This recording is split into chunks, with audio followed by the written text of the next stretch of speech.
না, মানে বেঁচেই আছেন, কিন্তু জানো একেবারেই নড়াচড়া করতে পারে না, খুবই অসুস্থ। আমরা তো কিছুই জানি না, মেজদা জানলে দেখতে যেতেন। আর না না, তুমি আবার তাকে কিছু বলতে যেও না, সে কাজের মানুষ, আর দেখতে গিয়েই কি করবে। তাছাড়া বয়স হলে তো একটু অসুস্থ হবে, এটাই স্বাভাবিক, তাই না? হ্যাঁ, তবুও মেজু ভাইকে জানাবো আসলে, আর আমিও একবার দেখতে যাব। আর তাকে দেখা নিষেধ, কোবরেজ মশাই একদম নিষেধ করে দিয়েছে, তার ঘরে যেন কেউ ঢুকতে না পারে। নিষেধ? হ, কি যেন এক ছোঁয়াচে রোগ হয়েছে তাই। ছোঁয়াচে রোগ? না না বাপু, ও হচ্ছে মুখ্য মানুষ তো, মুখে খই ফুটে, জানোই তো, মুখ্যদের আবার একটাই স্বভাব, মাঝে মধ্যে একটু জিভ চেছে না দিলে সংসারের সমস্যা হয়। তা ছেলে কোন দিকে গো বাবু, একটু ছেলেটাকে দেখাও। হ্যাঁ গিনিমা। আচ্ছা।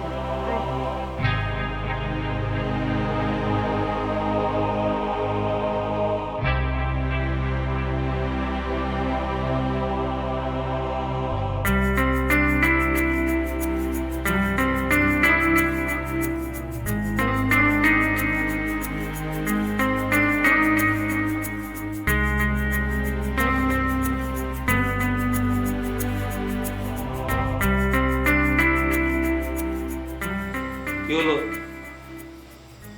এই বেলায় একা একা ঘরে বসে আছো, কিছু হয়েছে নাকি? কিছু হয়নি, সব আমার কপালের দোষ। এরকম হেয়ালি করছো কেন? কি হয়েছে সেটা বলো। আর যদি কিছু না হয়ে থাকে তাহলে যাও গিয়ে ভাবিকে কাজে সাহায্য করো। হ্যাঁ, বেজায় কাজ করার জন্যই তো আসি আমি। খোলাসা করে বলো দেখি বউ কি হয়েছে। মেজবাবির ছেলে হয়েছে, সবাই, প্রত্যেকটা লোকজন, সবাই চোখে মুখে এখন অন্ধকার দেখতেছে। মানে কি? বাড়িতে কত লোকের আসা যাওয়া, সে তো ভালো কথা। একটু একটু উপহার দিতেছে। আচ্ছা বউ, তো এই উপহার দেখে কি তোমার হিংসে হচ্ছে?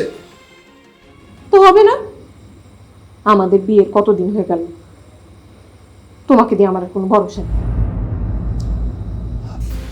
এসব কি কথা বলছো তুমি? কিছু না, আমারও এখন একখান বাচ্চা লাগবে। ওই ছেলে কি একা সব আদর নেবে? হ্যাঁ, এসব কেমন কথা উনা? ও ছেলে আমাদের ছেলে, এই বাড়ির ছেলে। জি না, জায়ের ছেলে কখনো নিজের ছেলে হয় না। এসব তুমি কেমন কথা বলছো? আমার বিশ্বাস হচ্ছে না। তা নয় কি, আমি কি সারা জীবন বাজ নাম নিয়ে চলবো? কখনো না, এই উনা গলায় দড়ি দিয়ে মরবে। এসব কেমন কথা বউ? এসব কথা বললে কিন্তু। কি করবে? মারবে? আর তুমি তুমি যখন মেজো ভাবি আর মেজোদাকে নিয়ে জ্বলে মরো, তখন কি হবে? হ্যাঁ, আরে বউ, উনা কথায় কথায় রাগ কর। ও বাবা, কি লক্ষ্মী ছেলে হয়েছে। কি নাম তোমার বাচ্চা? দেখিস নিওলা, হাসান দাদার সাওয়াল কি সুন্দর হয়েছে।